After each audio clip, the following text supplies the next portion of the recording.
ओम शांति।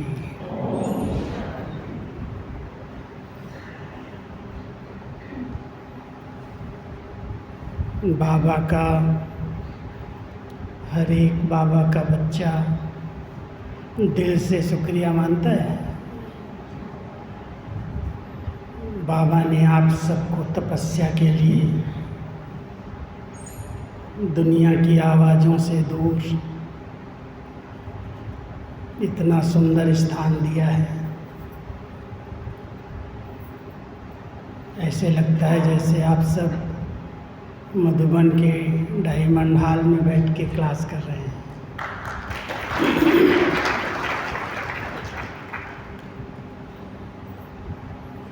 कोई हलचल नहीं, कोई आवाज़ नहीं,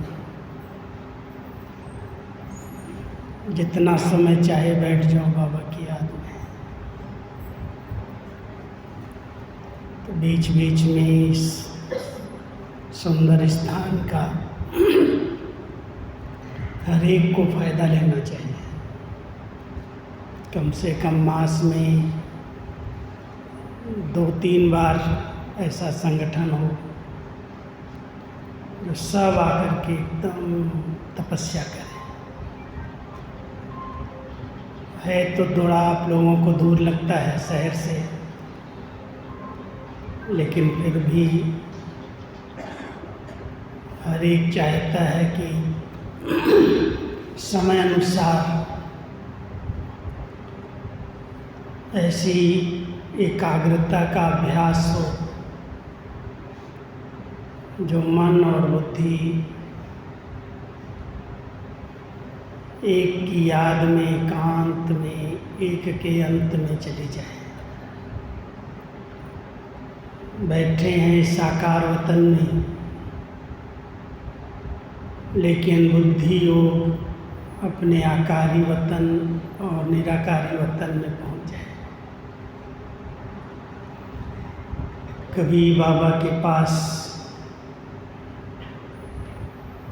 कैसी सुंदर अव्यक्ति वतन में महफिल लगती है।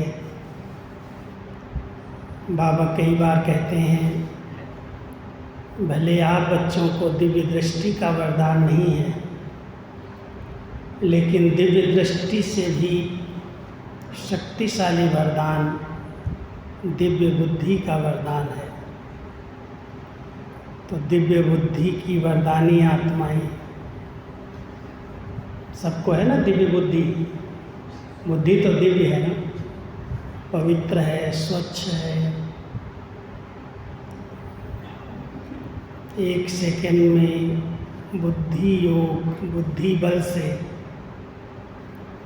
इस साकार वतन से अव्यक्त वतन, अव्यक्त वतन से मूल वतन, ये ड्रिल जो बाबा ने हम सबको कराई है, अभी अभी साकारी, अभी अभी आकारी, अभी अभी निराकारी, करते हो ना सब। पिछली मुरलियों में बाबा ने कहा कि कम से कम बच्चों को दिन में 20 बार ये ड्रिल करनी चाहिए। 5 स्वरूपों की ड्रिल बताई, 3 स्वरूपों की एक्सरसाइज। अगर ये हम सब बार बार करते रहते हैं तो अपने आप आत्मा सशक्त बन जाती है, शक्तिशाली बन जाती है। जो माया का वार व्यर्थ संकल्पों के रूप में होता है, संकल्प कभी कभी विकल्प का रूप ले लेते हैं। जो पिछले कई जन्मों के देहाभिमान वाले संस्कार हैं,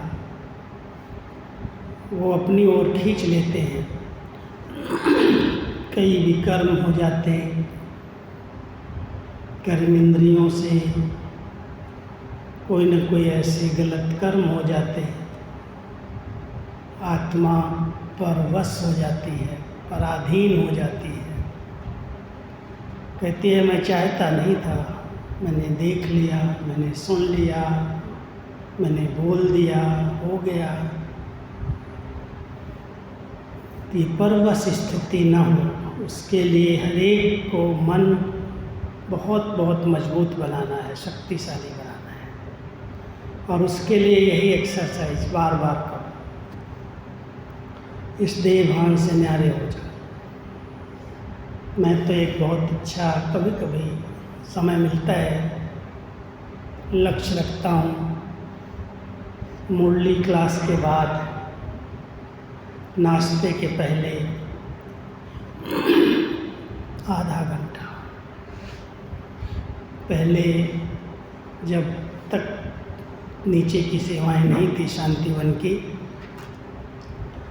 तब तक पांडव भवन में मुरली के बाद मैं नक्की लेक की सैर करने जाता था। 35 मिनट लगते हैं। जो मुरली सुनी है उसका पूरा मंथन, पूरा चिंतन चल जाता था। आज बाबा ने वरदान में क्या कहा, स्लोगन में क्या कहा, मूल बातें क्या थी, क्या शिक्षाएं थी, चिंतन करते करते इतना आनंद आता, पता नहीं 35 मिनट कैसे निकल जाते। शरीर की भी सैर हो गई, मन की भी सैर हो गई। नीचे शांतिवन में थोड़ी प्रॉब्लम एक हमारे आगे आ गई, थोड़ी एडवर्टाइज मेरी ज़्यादा हो गई। ये पीस ऑफ माइंड में जो ये चैनल चल गया, लोग पहचान गए, अभी निकलना और घूमना थोड़ा मुश्किल हो गया। जिधर जाओ भाई साहब फ़ोटो, भाई साहब 1 मिनट खड़ा कर देते हैं लोग। उनको कह भी नहीं सकते हैं कि अभी हमको सैर करनी है, अभी हमको छोड़ो, लेकिन थोड़ी डिफ़िकल्टी हो गई। जिधर जाओ उधर कोई न कोई घेर के खड़ा हो जाता है, 1 मिनट की दृष्टि दे दो, फोटो ले दो। इसलिए मैं चला जाता हूँ एकांत में। छत के ऊपर एक झूला डाला है, बैठ जाता हूँ जाकर, वहाँ कोई नहीं होता, मैं और मेरा बाबा बस। और आधा घंटे से सोचता हूँ मैं इस देह भान को गला दूँ बस। जरा भी पूरी दिनचर्या के अंदर कोई भी कर्म में ये न कोई कहे इसने मेरे से ठीक बात नहीं की, इसका व्यवहार ठीक नहीं है, इसकी भाषा ठीक नहीं है, बोलचाल ठीक नहीं है। जितना ये देह भान गलता जाता, अभिमान गलता जाता, उतना आत्मा बिल्कुल शीतल रह जाती, उत्तेजना ही समाप्त हो जाती। आवेग, आवेश, ये 2 चीज़ें ब्राह्मणों के लिए बहुत घातक है, खतरनाक है। वेग आ गया तो श्रीमत मर्यादाएं सब टूट जाती, कंट्रोल से बाहर चले जाते हैं। कुछ कर लेते, करने के बाद पश्चाताप करते, वेग में आके, जोश में आकर के कहीं न कहीं माया विकर्म करा देती। 1 सेकंड की वो कंट्रोलिंग पावर न होने के कारण कई प्रकार के पाप हो जाते हैं, विकर्म हो जाते हैं। इसलिए हम सबको एक मेहनत करनी है इस पर। मैं आत्मा हूँ, मैं आत्मा हूँ, मैं आत्मा हूँ, मैं शरीर से अलग हूँ। कोई भी बंधन शरीर का, संस्कारों का, संकल्पों का, संबंधों का, बहुत सारे बंधन में आत्मा बंधी हुई है। 3 चीज़ें हैं जो हमारी स्थिति को ऊंचा नहीं उठने देती, आगे बढ़ने नहीं देती। मुरली सुनते हैं, क्लास करते हैं, क्लास कराते हैं, ज्ञान दूसरों को भी बहुत अच्छा सुना लेते हैं, लेकिन कई बार अपनी सूक्ष्म लीकेज को कैच नहीं कर पाते, और वो लीकेज इतनी महीन होती है, जो इतनी सब प्राप्तियां बाबा से होती हैं, खजाना मिलता है, किधर से बह जाता है पता नहीं चलता। जो आत्मा के अंदर शक्ति होनी चाहिए माया को परखने की, उसको पार करने की, विघ्नों को, परिस्थितियों को पार करके पास होने की वो शक्ति नहीं रहती। इसलिए सबको एकांत में बैठ करके अपनी बहुत सूक्ष्म लीकेज को चेक करना चाहिए। कौन सी ऐसी लीकेज है जो हमें पता नहीं चलती है, बड़ों को पता नहीं चलती है, और अंदर ही अंदर कभी कभी खुशी गायब हो जाती, उमंग उत्साह खत्म हो जाता, योग नहीं लगता, मन भटक जाता है। इतनी अच्छी जीवन जो बाबा की गोद में पल रहे हैं वो जीवन भी नीरस लगने लगते, कोई रस ही नहीं लगता।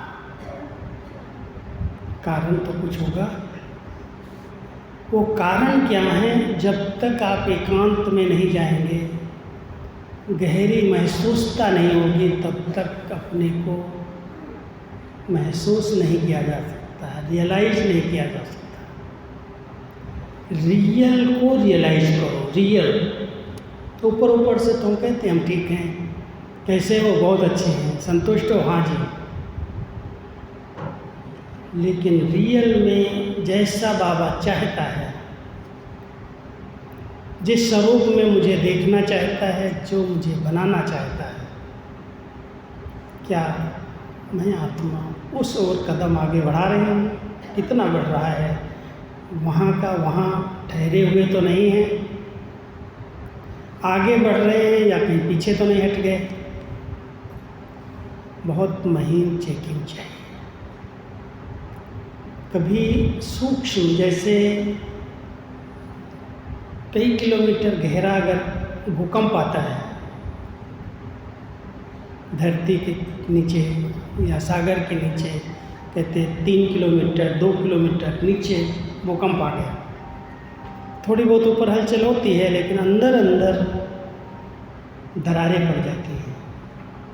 पहाड़ों पर, नदियों में, तालाबों में, डैम में अगर दरार पड़ गई, कितना भी ऊपर से डालो, आता जाए पानी, आता है सब कुछ, और धीरे धीरे वो सब खत्म, बह गए।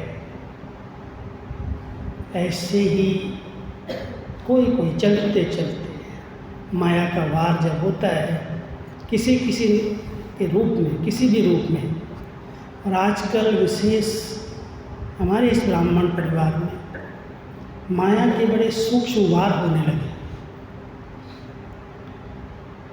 बाबा कई बार कहते थे अंत समय में पतझड़ होगा, पत्ते झड़ जाएंगे, पता नहीं चलेगा, अचानक तूफान आया, चले गए, कहाँ गए पता नहीं। अब पतझड़ का सीजन शुरू हो रहा है। देखने में ऐसा आता है बाबा के पार्ट का परिवर्तन होना, दादियों का एडवांस पार्टी में जाना, लॉकडाउन के अंदर रेगुलरिटी, पंचुअलिटी, जो सेवाएं थी, बिजी थे, उसमें थोड़ा कमी पड़ना, माया ने अलबेला बनाया, कईयों को आलसी बना दिया, कई प्रकार की बातें आई हैं। और जब बाबा के पार्ट में जब भी परिवर्तन हुआ, माया ने बड़ा सूक्ष्म रूप रखा। बाबा की आवाज़ नहीं, कहीं कहीं बाबा आने लगे, कई स्थानों पर आने लगे, और कई बाबा के भोले भाले बच्चे, भावना वाले, उन चक्करों में आ गए। और चक्करों में आए तो थोड़ा समय तो नशा चढ़ता है। हमारा तो बिल्कुल संपूर्ण निश्चय है, बाबा भी यहाँ आते हैं, इस बहन में आते हैं, मैं तो वहाँ गई, मैंने तो वहाँ देखा, मुझे तो पक्का निश्चय हो गया बाबा ही थे। बाबा थे या माया थी, परख नहीं सकते। बाबा अपना मधुबन छोड़ करके, इतना बड़ा बेहद का घर छोड़ करके, इतना स्थापना करके, इतना बच्चों को जन्म दे करके इनकी पालना नहीं करेगा, और वहाँ एक कोने में एक छोटे कमरे में एक ऐसे जिसके अंदर रूहानियत नहीं है, जिसकी धारणाएं नहीं हैं, ऐसी आत्माएं भगवान बन करके बाबा बन के बैठ गई। आवाज़ में बाबा की दादी की गुलजार दादी जैसे बाबा आते हैं, बोलते हैं, आवाज़ आती है। अब व्यक्ति आवाज़ निकालने लगी, एक जगह, दो जगह, तीन जगह, एक के बाद एक, यहाँ बाबा, यहाँ बाबा, यहाँ बाबा। और बाबा कहते हैं बाबा नहीं आते, भूत आता है। आत्माएं जहाँ भोलेपन में, अनजानपन में जाती हैं देखने के लिए, और पता नहीं क्या जादू लगता है, क्या चक्कर आता है, न इधर के रहते न उधर के रहते, दोनों जगह से टूट जाते हैं। थोड़े समय चलते हैं और फिर जो हमारी मूल मर्यादाएं हैं, जो नियम हैं, वो सब टूटने लगते हैं। बहुत संभल के चलने की बात है। कहीं पर भी कोई ऐसी बातें सुनो, मेरे आगे घड़ी नहीं है।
तो ऐसी लीकेज वर्तमान समय बाबा के पार्ट में परिवर्तन होने से दिखाई देती है।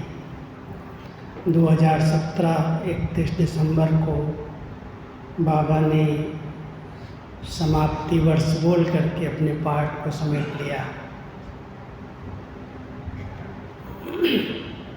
और उसके बाद कई स्थानों पर अलग अलग अपनी अपनी बुद्धि लगा करके सम्मोहन क्रियाएं सीख करके, हिप्नोटाइज होता है ना, क्या कर देते हैं लोग, जो भावना वाले सीधे साधे बच्चे होते हैं ना, उनको हिप्नोटाइज कर देते हैं, अपने वशीकरण मंत्र जैसे जानते हैं।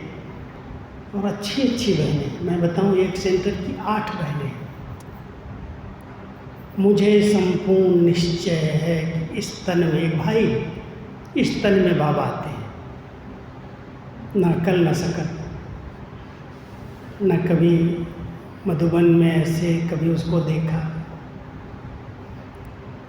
लेकिन थोड़ी रिसर्च माइंड बुद्धि होती है कईयों की, और वो उसी आवाज़ में सीख लेते हैं, पता नहीं क्या ट्रेनिंग ले लेते हैं, जो उसने कईयों की ज़िंदगी बेकार कर दी। एक ही भाई था वो, बॉम्बे की तरफ, कई सेंटर्स को चौपट कर दिया। जब तक मधुबन का डायरेक्शन जाए, समझो समलो, हमारी भोली भाली बहनें, टीचर्स, स्टूडेंट की बात छोड़ो, वो भी प्रभावित हो जाती है।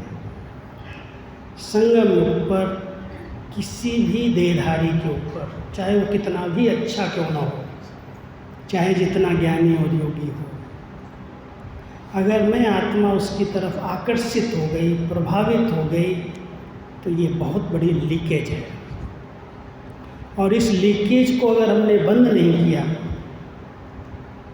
तो बहुत बड़ा भाग्य, जो भाग्य विधाता ने हमें दिया है, उससे हम वंचित हो जाएंगे।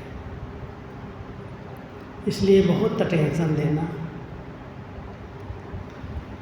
2 तरह से इस संगम पर हिसाब किताब बनते हैं। चुकतू करने का समय है। आज बाबा ने कहा ना, मैं सबको ले जाऊंगा, तो मानो या न मानो, मुझे ले जाना है सबको, पढ़ो या ना पढ़ो। लेकिन जब जाने का समय है, ऐसे समय में कहीं सूक्ष्म हिसाब किताब बन जाए, बंधन बन जाए, उस पर बहुत अटेंशन देना। एक बंधन बनता है किसी भी आत्मा पर, किसी की विशेषता पर, किसी की सेवाओं पर, किसी की बुद्धि पर आकर्षित होना, प्रभावित होना। फौरन उसकी याद आती, बैठेंगे बाबा की याद में, वो आत्मा बहुत अच्छी है, बहुत स्नेही है, बहुत सहयोगी है, बहुत अच्छे विचार हैं उसके, और उन विचारों पर, उसकी बुद्धि पर आत्माएं प्रभावित हो जाती। बाबा दाता से बुद्धि टूटती है और देहधारी आत्मा अपनी तरफ खींच लेती है। हिसाब किताब शुरू हो जाते हैं, फिर लेना देना, उठना बैठना, खाना पीना उनके साथ शुरू हो जाता है, बंधन शुरू हो जाता है।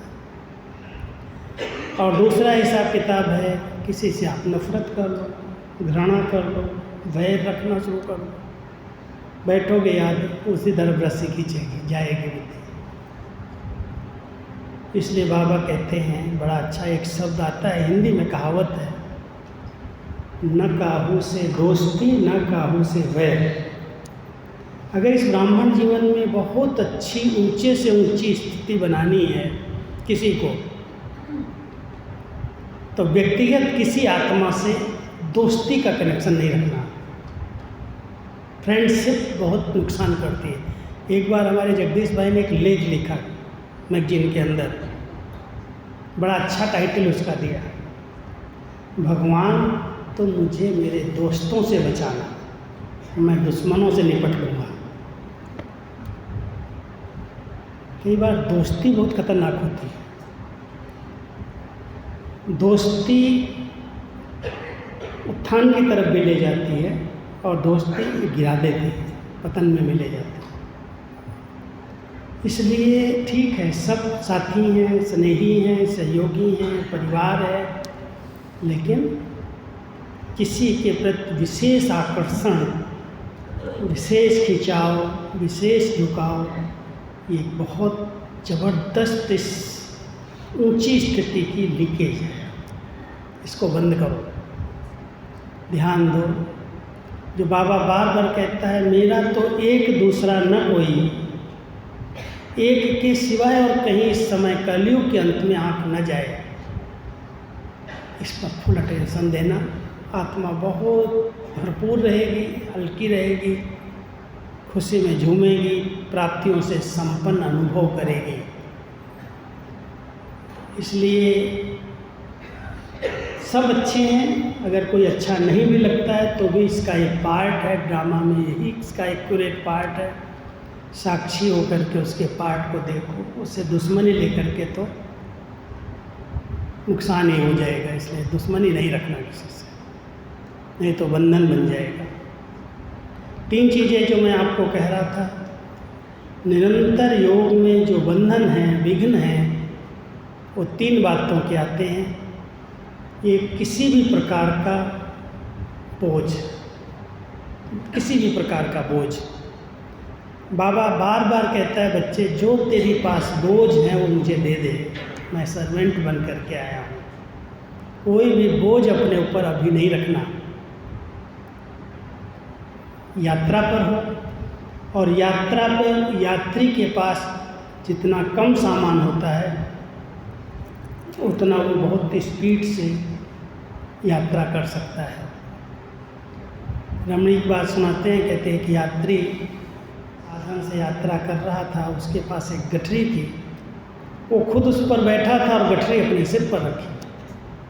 तो लोग कहने लगे, जब तुम इस पर बैठे हो तो गठरी भी ऐसे रख दो, गठरी सिर पर क्यों रखी है? उसका आनंद कहाँ ले रहे हो यात्रा का? तो हम सब बाबा की गोद में, बाबा की छत्र छाया के नीचे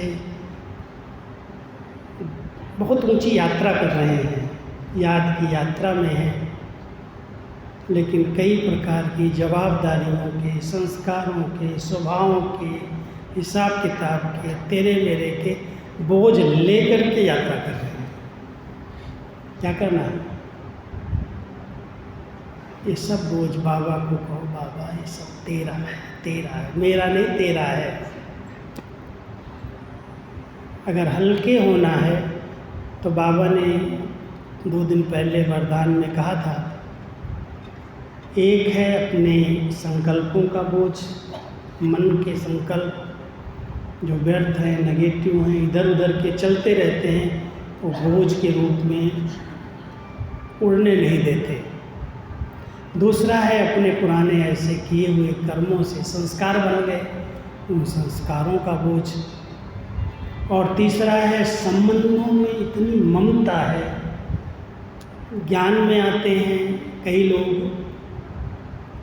लंबी बात एक सुनाता हूँ मधुबन की। बाबा के बच्चा परिवार बैठा है, नए तो कोई नहीं है यहाँ पर।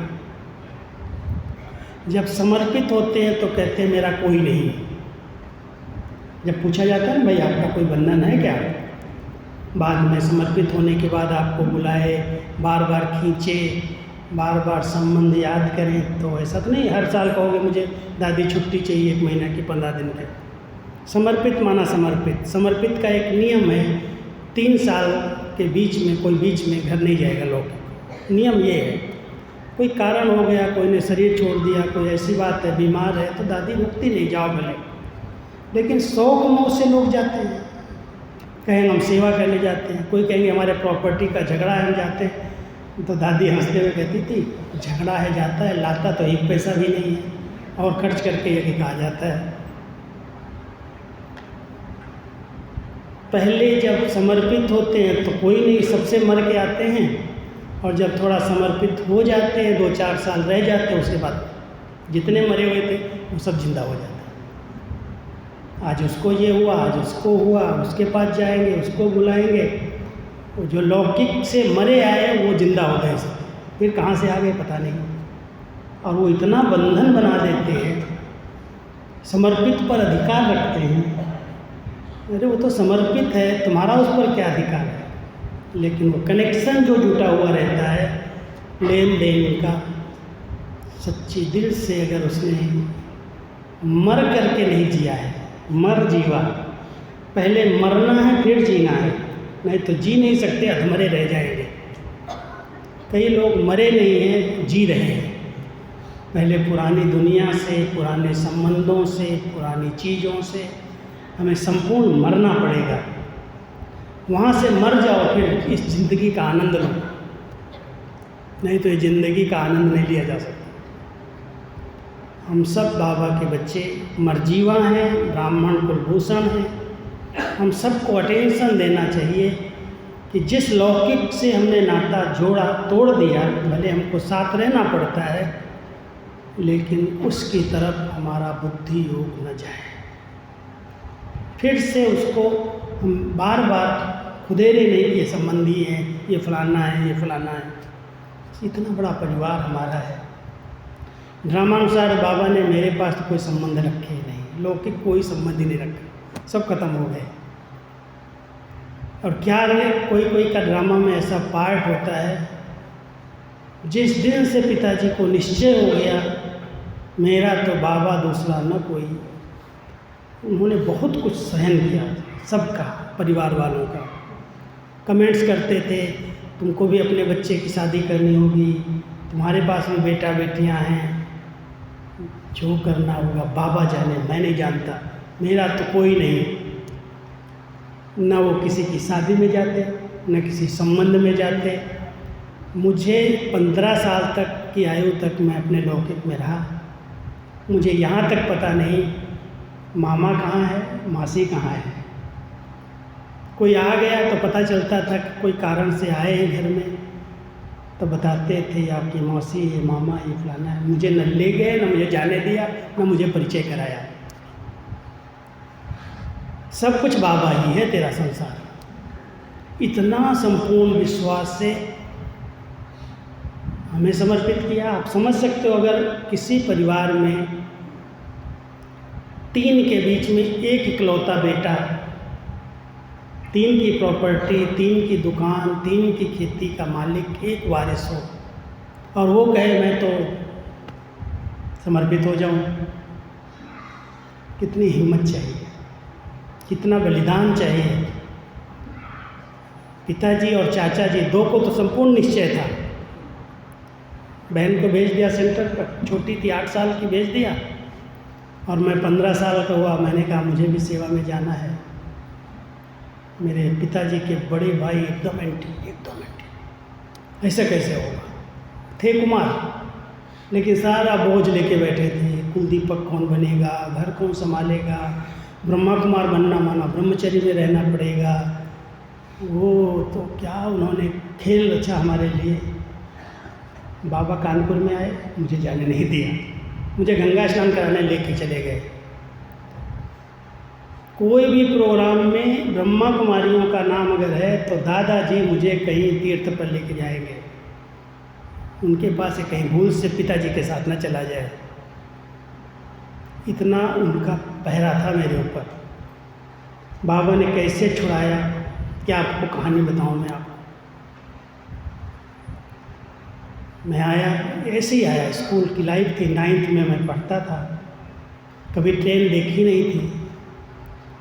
और बहन हमारी मधुबन में रहती थी, उसने कहा कि राजू तुम्हारी स्कूल की छुट्टी है, तुम घूमने आ जाओ आबू में 1 मास के लिए। कहीं तो जाते नहीं हो, पिताजी कहीं भेजते नहीं, जाने नहीं देते, तो तुम 1 मास के लिए आ जाओ, दादा से बोलो छुट्टी दे देगा।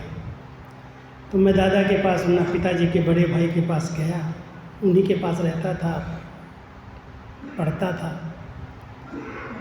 और ऐसे अचानक मैंने बोला, दादा 1 महीने की छुट्टी है स्कूल की, मैं माउंट आबू घूम के आऊँ।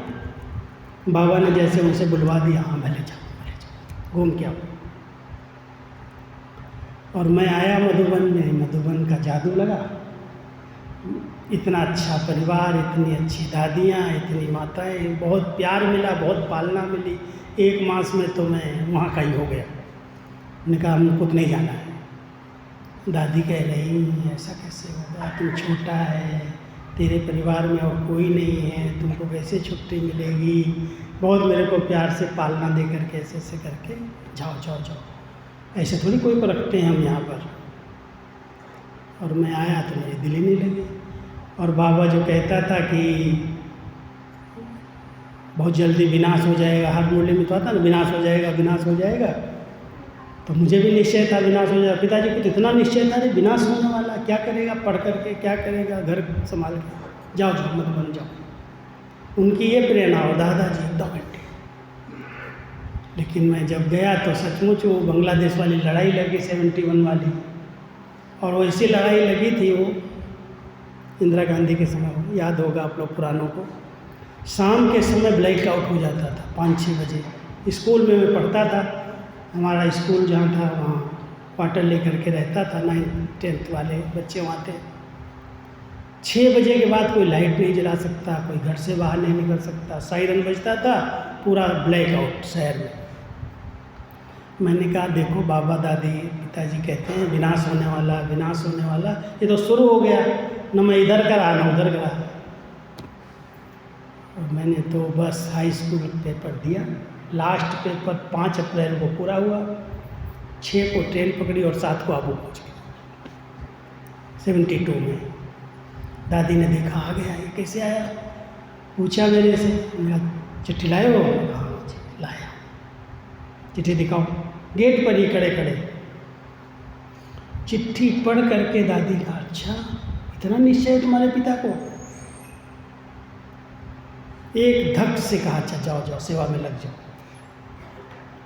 और उन्होंने क्या लिखा था कि दादी ये सौभाग्य है मेरा, इस सृष्टि पर जब भगवान आए हैं, नई सृष्टि बनाने का काम कर रहे हैं, ऐसे में अगर मेरे परिवार के कोई भी सदस्य सहयोग देते हैं, मेरे बच्चे इसमें लग जाते हैं, तो इससे बड़ा सौभाग्य और क्या होगा। संगम पर स्वयं भगवान आया नई सृष्टि बनाने, इसमें इनको सेवा में अगर चांस मिलता है तो मेरी बहुत दिल से छुट्टी है। और एक लाइन और लिख दी, दादी अगर हो सके तो मुझे भी छुट्टी दे देना। अब मुझे नहीं पता था ये क्यों लिखा या बाबा ने उनसे लिखाया होगा। दादी ने देखा और हमको सेवा में रख लिया। अब जब मैं सेवा में रह गया तो दादाजी तो तंत्र मंत्र जंत्र जो उनके पास विद्याएं थी सब प्रयोग करना शुरू कर दिया। वहाँ से 3-4 साल मैं तो वहाँ रहा। उनको मेरी शक्ति, मेरे पास कुछ उनकी शक्तियाँ काम नहीं की, लेकिन मेरी लौकिक माँ को उन्होंने कर दिया। और लौकिक माँ ने बस घर से कभी बाहर नहीं निकली थी, बाबा की अनन्य थी, लेकिन बस राजू को बुला दो राजू को बुला दो राजू को बुला दो, रट लगा दिया बाहर अंदर सब जगह। और उस समय तो टेलीफोन नहीं थे, सब साधन नहीं थे। जब तक मेरे पास समाचार आए आबू में, तब तक उन शक्तियों ने माँ को अपने पास ले लिया, उसने शरीर छोड़ दिया। अब आप समझ सकते हो परिवार में अगर 3 भाइयों के बीच में एक माँ हो, घर संभालने वाली, पूरी जवाबदारियाँ हों, गाय थी, भैंस थी, दुकानें थी, घर 3 का था, एक माँ ही जवाबदार होती है परिवार की, वो चली जाए तो क्या होगा। अब दादी तक समाचार जब आया तो दादी ने मेरे को बहुत दृष्टि दी, शक्ति दी और बहुत प्यार से बोली, देख अब तेरे पर पेपर आया, 4-5 साल तो निकल गया, अब क्या करेगा तुम, अब तुम पेपर पास हो करके दिखाना, जाओ जाना तो पड़ेगा। मैं आया, डॉक्टर बहन को लेके आया और दादी से मैंने कहा दादी एक बात मुझे सहयोग चाहिए। कहते क्या चाहिए? एक संदेशी मेरे को अपने साथ दे दो। क्या करेगा संदेशी? मैं भोग लगवाऊंगा ना माँ का, संदेशी जाएगी बाबा के पास। कहा अच्छा अच्छा ठीक है, कानपुर से ले जाना। कानपुर में बहुत अच्छी संदेशी थी, तो गंगे दादी को दादी ने कहा कि इसके साथ एक संदेशी भेज देना गांव में। और गांव में जब वो ले गई, संदेशी गई, तो मैंने गुरुवार आया दूसरे दिन, मैंने कहा माता दीदी बाबा को भोग लगाओ, बाबा का क्या डायरेक्शन है, क्यों बहुत खराब माहौल था घर में। माता चली गई, 3 कुमार हो गए भाई लोग, और घर में मेरी शादी की पूरी तैयारी कर लिया, एक लड़की भी रख दिया कि वो आएगा शादी करके भले जाए, लेकिन घर संभालने वाला तो कोई चाहिए।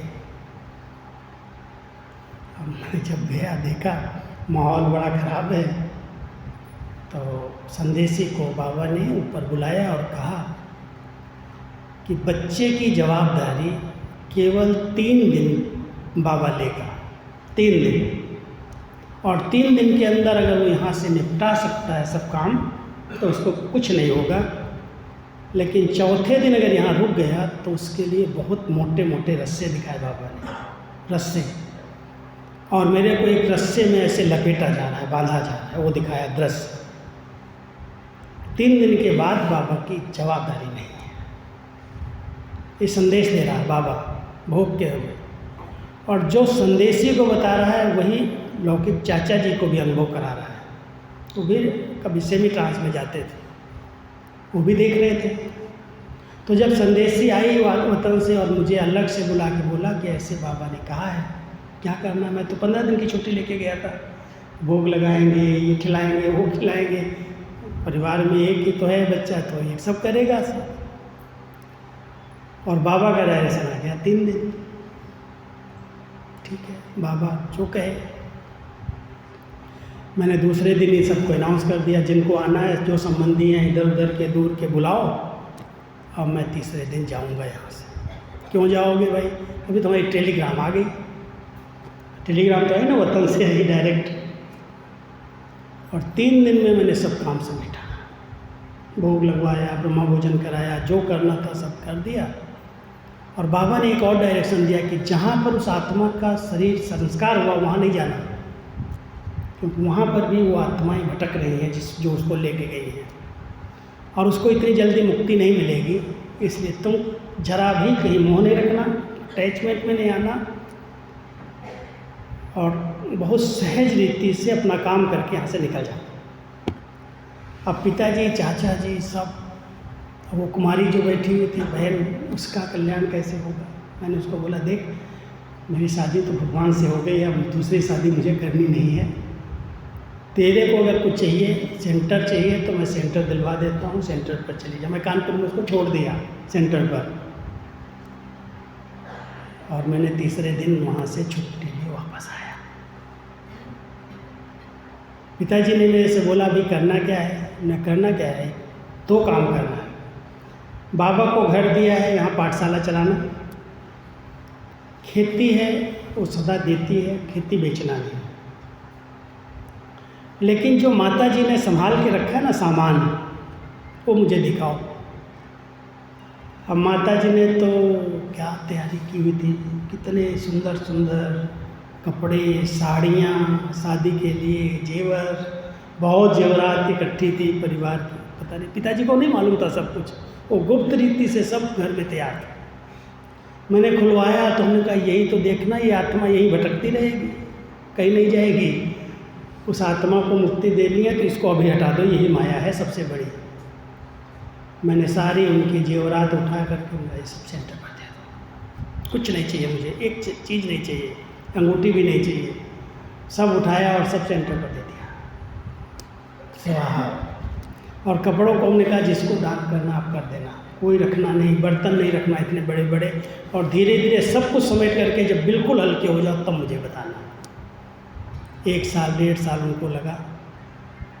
फिर चाचा जी को हमने कहा, तुम अभी पहले आओ सेवा में, तो कोई जवान थे, बहुत हार्ड वर्कर थे, खेती करते थे, उनको बुलाया और विशाल भवन में सेवा पर रख दिया। थोड़े दिन के बाद पिताजी का फ़ोन आया, टेलीग्राम है, मेरी तबीयत ठीक नहीं रहती, मैं अकेला पड़ गया हूँ। तो दादी के मुख से निकला, अरे उसको वहाँ क्यों बिठाया अकेले, उसको बुला लो। चाचा जी समर्पित हुए, पिताजी को लिटरेचर में रख दिया, वो भी आ गए। अब कुल दीपक कौन, बाबा कुल दीपक बना घर का, मालिक तो वही है। जो गांव के भाई बहने कुमार विशेष करके ज्ञान में थे, उनको कहा तुम घर संभालो, खेती संभालो। जो खेती से निकले वो बाबा के घर में आएगा, और घर में रोज़ पाठशाला चलेगी, मुरली चलेगी, जो क्लास करते हो क्लास करें, भोग लगेगा, जो आप लोग भोजन बनाना चाहो भोजन बनाओ, घर आपका है। 3 का घर हमने एक के हाथ में ऐसे दे दिया चुपचाप। मुझे कुछ नहीं चाहिए यहाँ से। आप लोगों को जो पैदावार हो, जो निकले, जो देना चाहो घर में यज्ञ में दे दो। लाइट हो गया। ये बोझ है, बंधन है, ये आत्मा को अपनी तरफ खींच लेते हैं। ना हम लेके आए थे ना हम लेके जाएंगे, लेकिन ज्ञान देते हैं, प्रैक्टिकल नहीं करते।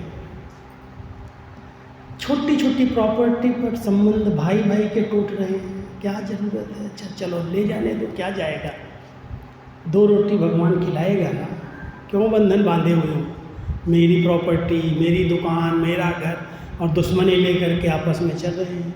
इसके ऊपर खून खराबे हो रहे हैं, भाई भाई का खून कर देता है, पर प्रॉपर्टी के पीछे झगड़े हो रहे हैं। और बाबा कहता तेरा कुछ है ही नहीं, तुम कुछ लेके नहीं आया। हम सबको इस बात पर बहुत ध्यान देना चाहिए। हम सबको कोई भी बोझ संबंधों की ममता का, पदार्थों की आकर्षण का, उड़ती कला का अनुभव करने नहीं देगा। 4 प्रकार के बोझ में 2 प्रकार अंडरलाइन थी। एक संकल्पों का है, एक संस्कारों का है, एक संबंधों की ममता का है। मैं ममता के ऊपर कह रहा था। ये जो संबंधों की ममता जागृत होती है, ये बहुत बड़ा बोझ है। इसलिए हम सबका सब संबंधी एक बाबा है।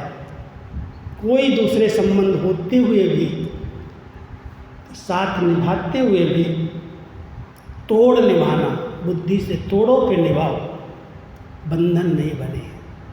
नहीं तो खींचेंगे। अच्छे मार्ग में चलने में वही सबसे बड़ी रुकावट डालते हैं, उन्नति करने नहीं देंगे। कुछ भी अच्छा करना चाहोगे तन से, मन से, धन से, सब लोग खड़े हो जाएंगे, अरे क्यों कर रहा है, क्या ज़रूरत है, ऐसा है वैसा, रुकावट डालेंगे। इसलिए संबंधों की ममता और पदार्थों की आकर्षण ये बोझ है। इस बोझ को उतार करके हल्के हो जाओ, कुछ नहीं चाहिए आत्मा को। हम सबको इतना अनासक्त वृत्ति रखनी है कि 2 रोटी खाएंगे, प्रभु के गुण गाएंगे, मुझे क्या चाहिए। अगर बाबा ने दिया है तो बाबा के सेवा में, स्थापना के कार्य में सफल हो जाए, नई दुनिया के काम में लग जाए, ट्रांसफ़र हो जाए, इससे बड़ा और भाग्य क्या होगा। तो आप सब पहले बोझ उतारो, हल्के हो जाओ। स्वतः योग, निरंतर योग, सहज योग, कोई मेहनत नहीं। और दूसरी बात है बंधन की। बंधन बड़े सूक्ष्म है।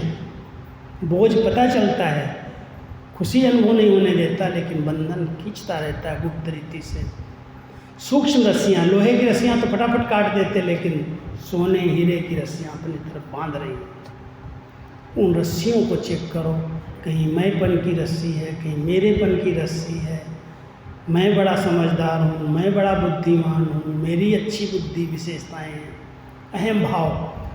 जरा भी कोई अगर प्यार से बात नहीं करता है, रिस्पेक्ट नहीं देता है, आगे नहीं बढ़ाता है, किसी को मान की भूख है, किसी को शान की भूख है, कोई को नाम की भूख है, बाबा का नाम हो जाए और क्या चाहिए। हम सब बाबा का नाम बाला करने के लिए हैं। बाबा अपने बच्चों का नाम तो ऐसे ही बाला कर रहा है। कोई भी इच्छा अगर होगी तो बाबा का स्लोगन याद रखना, इच्छाएं अच्छा बनने नहीं देगी। इस संगम पर हमें कोई भी हद की इच्छा जो बंधन बनी हुई है, आत्मा को खुशी में रहने नहीं देती, सेवाओं में उड़ने नहीं देती, योग लगने नहीं देती, उस बंधन को चेक करो। कहीं भी सूक्ष्म मैं और मेरापन तो नहीं है, नाम मान शान की भूख तो नहीं है, कोई प्रकार की हद की कामना तो नहीं है, सीट पद पोजीशन क्या चाहिए मुझे। मैंने कोई भी सीट आज तक मांग करके नहीं ली है। मैं बताऊं, मधुबन में कभी भी मैंने ना स्टेज पर जाने की इच्छा प्रकट की है, न सामने बाबा के जाने की इच्छा प्रकट की है, न मैंने क्लास कराने की इच्छा प्रकट की है। बाबा कहते हैं बच्चे तुम योग्य बनो, योग्यताएं अपने आप सीट दिलाती हैं। ये जो भी सीट मिली है आप सब ने बिठाया है, वो मांग करके नहीं ली है। हाँ, ये ध्यान रखता हूँ, बाबा कहता है ये बुद्धि सदा स्वच्छ रहे, दिव्य रहे, पवित्र रहे। बुद्धि पर कोई भी प्रकार का आवरण ना आए। कोई क्या भी कर रहा है, कितना भी आगे जाए पीछे जाए, कुछ भी करे, हम लोगों को भी खींचने की पीछे कोशिश तो करते हैं, ईर्ष्या तो होती है, लोगों को जलन तो होती है। ऐसा थोड़ी है कि हम ऐसे ही चल रहे हैं साहब, बहुत सारे लोग ईर्ष्या करते हैं, खींचना चाहते हैं, नाम बदनाम करना चाहते हैं।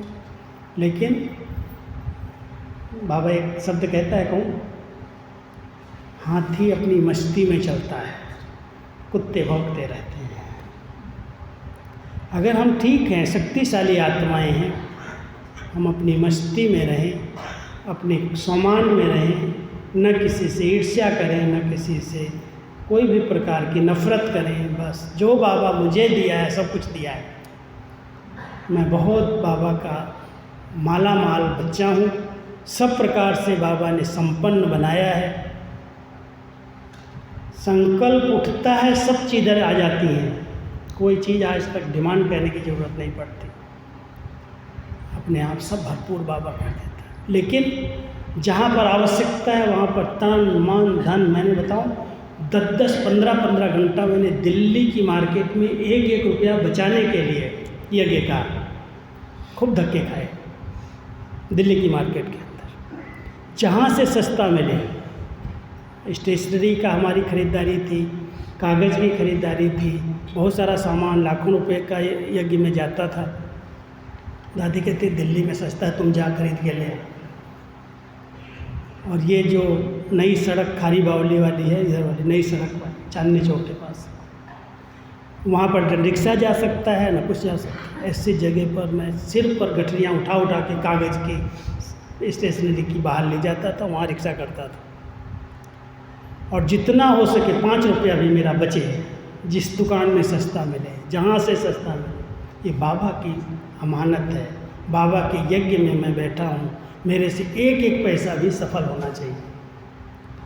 ऐसा नहीं है आ रहा है तो मैं लुटा रहा हूँ। एक बार मेरे को 3 स्थान हैं हमारे डिपार्टमेंट के, ज्ञान सरोवर, पांडव भवन, शांति भवन। और फोटोकॉपी मशीनें नई नई निकलती हैं, तो आजकल की रेस क्या होती है, कोई भी अच्छी चीज़ निकली, पुरानी डल हो गई। अगर मेरा कंप्यूटर आप देखेंगे ना तो वो पुराने ज़माने का अभी भी है, जो मैंने शुरू में लिया था, अभी तक वही चलाता हूँ। लोग हंसते हैं मेरे ऊपर, अरे तुम डास यूज करता है, ये 7 चला गया, 8 चला गया। माफ़ करो, मेरे पास जो है बहुत अच्छा है, मैं सारी मूल्य उस पर कर रहा हूँ। हमने इसका सुख और कोई के पास नहीं है जो मेरे पास है, मैं जानता हूँ। मशीन एक बार आई फोटोकॉपी, हमारे को बड़ों ने कहा, हमारे भाइयों ने, 8 लाख की मशीन है और बहुत अच्छी मशीन है फोटोकॉपी, आप रख लो एक शांतिवन में। और उठा करके दिखाने के हिसाब से मेरे ऑफिस में ले आए। मैंने देखा, उनका 8 लाख की मशीन आप हमको शांतिवन में देना चाहते हैं, लेकिन ध्यान दो मेरे पास 3 डिपार्टमेंट हैं, अगर आप 24 लाख पास करते हो तो मैं मशीन रखूँगा, नहीं रखूँगा। कहते ये क्या है? हमने कहा मेरे पास 3 जगह के भाई हमसे डिस्टर्ब हो जाएंगे, हम एक को देंगे 2 और नाराज़ हो जाएंगे। आप तो कह रहे हो यहाँ रख दो, लेकिन अगर यहाँ हमने अच्छी चीज़ रख दी और सबको लग रहा है कि इतनी बड़ी मशीन 8 लाख की नई इन्होंने यहाँ रख दी है, तो हमको पांडवन वालों को क्या नहीं चाहिए, ज्ञान सरोवर वालों को नहीं चाहिए। मेरे तो दोनों डिपार्टमेंट और मेरे दोनों हैंड्स हैं, मैं अपने हैंड्स को तोड़ना नहीं चाहता, इसको उठा के ले जाओ। 8 लाख की मशीन मैंने उसी समय वापस कर दी। क्या करेंगे? नहीं, भाई हमारे पास है ज्ञान सरोवर में, डिप्लोमा पढ़ा हुआ, जानता है, मशीनें ठीक करता है, ना तुम जाओ अहमदाबाद। और यही मशीन अगर रिकंडीशनर जो विदेश से खुल करके और यहाँ पर मैकेनिक लोग तैयार कर लेते हैं, वो देखो जा करके, उसने ढूंढा इधर उधर, पता लगाया, वही मशीन जो नई कंपनी की 8 लाख की थी वो 1 लाख में मिल रही थी। मैंने कहा 3 उठा के ले आओ, 3 मंगाई और तीनों जगह रख दिया 1-1 लाख में। हमने कहा अगर मान लो ख़राब हो जाएगा तो 3 साल 4 साल एक चलेगी, फिर तुम यही ले आना, फिर ले आना, 10 साल 15 साल कोई ज़रूरत नहीं, जितना पैसा ये है उससे हमारी काम चलेगा। और सचमुच आज 25 साल हो गए होंगे, वही मशीनें तीनों जगह काम कर रही हैं। ज़्यादा ख़राब हो जाती है, देता हूँ 40,000 50,000 मिल जाता है, 50,000 और डाल करके फिर रख देता हूँ। इकोनॉमिक बाबा ने हम सबको सिखाया है ना, एक एक पैसे की बचत करो। धन तो हमने नहीं सफल किया यज्ञ में, लेकिन धन को बचा दिया तो धन से धनवान बन गए। तो बाबा के बच्चों को बहुत ध्यान देना चाहिए। ऐसे नहीं है सब कुछ उड़ा रहे हैं, लेकिन ये विश्व सेवा के लिए है, नई दुनिया की स्थापना के लिए है, मेरे पर्सनल सुख और मौज के लिए नहीं है।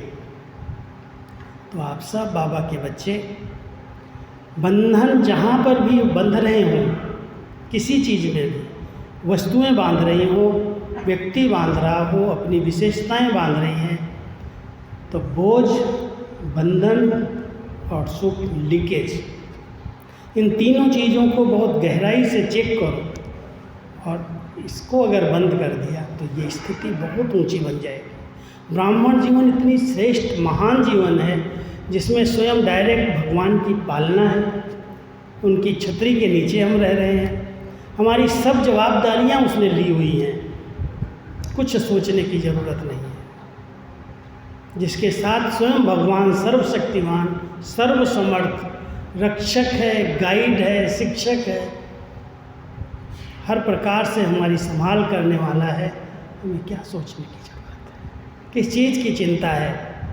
हम कहते हैं दुनिया के अंदर चिंता, भय और दुख सब जगह बहुत फास्ट गति से फैल रहा है, सब आत्माएं परेशान हैं, और बाबा ने अपने बच्चों को इन तीनों से मुक्त कर दिया। सबसे ज़्यादा भय किस चीज़ का है? मरने का भय, मौत का भय। कितना भय हो, कितना भय ने मार दिया लोगों को। हम लोगों को मौत का भय है कि मर गए हैं, हम तो जिंदा थोड़ी हैं। इसलिए बाबा हमसे जब तक सेवा करा रहा है, जो सेवा करा रहा है करा लेगा। जिस दिन जाना होगा उस दिन कोई रोक ही नहीं सकता। ठीक है, हमारे कारण कोई दूसरे के ऊपर इफेक्ट ना हो, नियम पालन कर लो, मर्यादाएं जो नियम सरकार के बने हैं पालन करो, लेकिन डरना नहीं है, भयभीत नहीं होना है, आत्मा बिल्कुल निर्भय निश्चिंत। पुण्य की पूंजी हमने जमा की है, बाकी तो अपने आप सब हो जाएगा। तो ध्यान देना, संगम युग है, पुण्य की पूंजी जमा करो, दुआओं का स्टॉक रखो और ऐसा गुप्त पुरुषार्थ करके ऊंची से ऊंची प्रारब्ध बना लो। सभी निरंतर योगी, सहज योगी, स्वतः योगी, कर्म योगी बन करके रहना, लेकिन ध्यान देना कहीं पर भी कोई बंधन न बने, कोई बोझ न हो, सब बोझ बाबा को दे दो। अपने आप सब संभालेगा और अच्छे से अच्छा संभालेगा। देख के तो देखो, बाबा का देख के तो देखो, मैं बैठा हूँ, लेकिन सच्चे दिल से देना, ऐसे नहीं ऊपर ऊपर से कहना बाबा सब तेरा है और अंदर से सब अपना बना के रखना। ठीक है, तो ऐसे लाइट हो करके, डबल लाइट स्टेज में रह करके उड़ते चलो, हल्के रहो, लाइट रहो। बाबा अपने आप उड़ती कला का अनुभव कराएगा। सेकेंड में बैठो, उतन में चले जाओ। बुद्धि से, दिव्य दृष्टि से नहीं, दिव्य बुद्धि से अनुभव करो बाबा क्या कर रहा है वतन में, कैसे महफिल लगती होगी, कैसे देवताएं वहाँ आते होंगे, और बाबा उनके साथ पिकनिक करता होगा, एडवांस पार्टी का आह्वान करके उनसे सेवा की प्लानिंग करता होगा। ऐसे थोड़ी दादियाँ फ्री बैठी होंगी वहाँ, गई हैं, भले शरीर कहीं भी हो, नया शरीर अगर लिया भी होगा तो भी तो बाबा के पास ही है, और उस संपूर्ण स्वरूप से बाबा कुछ भी करा सकता है। तो स्पीड जो सेवा की थी, ऐसे नहीं दादियाँ चले गई तो स्पीड कम हो जाएगी, बहुत फास्ट स्पीड से सेवा होने वाली है, क्योंकि एडवांस पार्टी बहुत एक्यूरेट है, बहुत ऑलराउंडर है, और बहुत बाबा के प्रति उनका प्यार है। जब तक प्रत्यक्षता नहीं हुई है तब तक ये सब आत्माएं इस यज्ञ रक्षक के रीति से यज्ञ के ऊपर है, छत्र छाया है उनकी, वो कहीं जाएंगी नहीं। इसलिए आप सब बहुत निश्चिंत रहना, बहुत निश्चिंत हैं, निर्भय हैं, एक बल एक भरोसा है, सब बाबा पार करने वाला है, कराएगा। लेकिन कहीं भी भोलेपन में किसी के चक्कर में नहीं आना, नहीं तो पतझड़ हो जाएगा। प्रभाव डालने वाली आत्माएं अपना अपना प्रभाव डाल रही हैं। ठीक है, ओके, ओम शांति।